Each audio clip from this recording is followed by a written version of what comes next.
In Genesis 37, we see the terms love, hate, and peace are used. And these are covenantal terms that we see throughout Scripture. And they all have specific meanings within the covenant, within the way God has spoken to his people, within the way that we see them used in the Bible. Mr. Ensley has pointed out rightly on more than one occasion that one of the fundamental problems in culture and the church is that there's this wrong definition of love. Everyone's operating on unbiblical understandings of what love is, and this is profoundly true. It's a very true and insightful observation.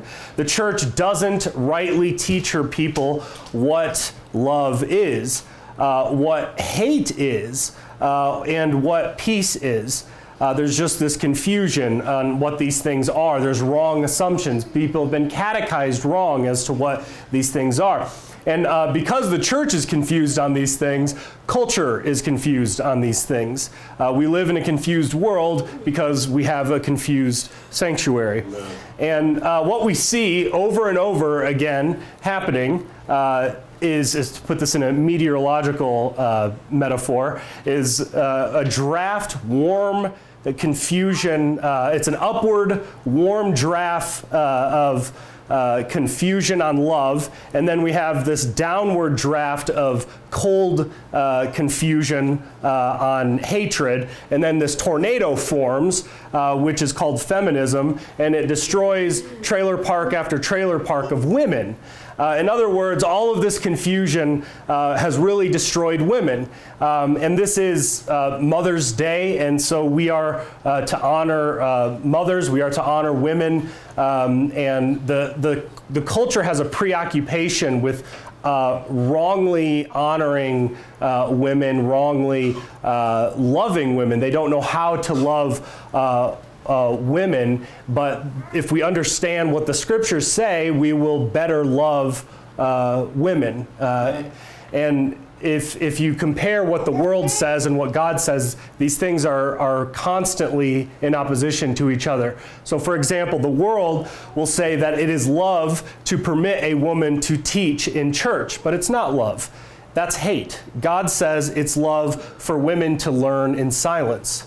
The world says it's love to permit women into the priesthood, but that's not love. That is hate. God says it's love for women to be keepers of their home. The world says it's love to permit women to be the head of their family, but that's not true. That's not love. That is hate. God says it's love for women to submit to their husbands.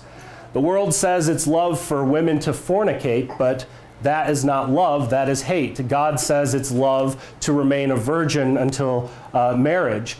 The world says that it's love for women to murder their children while they are in their wombs, but that's not love, that is hate.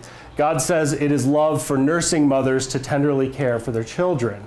These are very simple and clear teachings, and the trajectories of love and hate are very, very clearly spelled out for us in Scripture and as they apply to women. And if we look at what love does, if something is loved, it becomes lovely. If you want something to become lovely, it needs to be loved. And if you look at the women in our culture today, do they strike you as lovely women? No, they don't, because they're not being loved. They don't have real love poured into them, and so they're not lovely. It's ugly. And this is, the fault is not primarily on women. Everybody is responsible for their own sins, but the fault is on men who have not loved them well. Right. It's fundamentally men who have failed to love women, to lead women, and specifically for husbands to love their wives. And even when I say that, our cultural ears don't understand that. Husbands love their wives, and it's just automatically, that gets translated into husband, do whatever the wife tells you to do. And then that gets translated into, that's how you sacrifice for I sacrifice for my wife by doing whatever she tells me to do. It means that, and so what we have to do is remedy this. We have to learn how to truly love women, how to truly love our wives. And what that means, particularly with husbands, is that husbands need to stop being afraid to lead their wife. Mm-hmm. You follow God and you obey His word so that she can follow you, following God. Amen. You wash her in the word. You care for her as you would your own body. How can you wash her in the word if you're not washing yourself in the word? That's right. You care for her. You love her as you would your own body. We have an epidemic of men who are scared to death of their wives. They are paralyzed at the mere thought of following God's call on their lives. And what this all amounts to is men who don't love their wives, but they hate their wives. They don't think in these terms, but that's what's happening. They are hating their wives. They are hating women. And so when you say that you love your wife or your daughter or your sister and you permit them to lead the way like Eve led the way, you are failing like Adam. And like Adam, you are thrusting the world into chaos.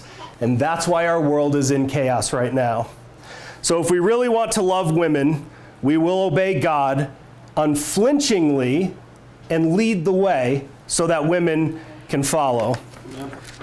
This reminds us of our need to confess.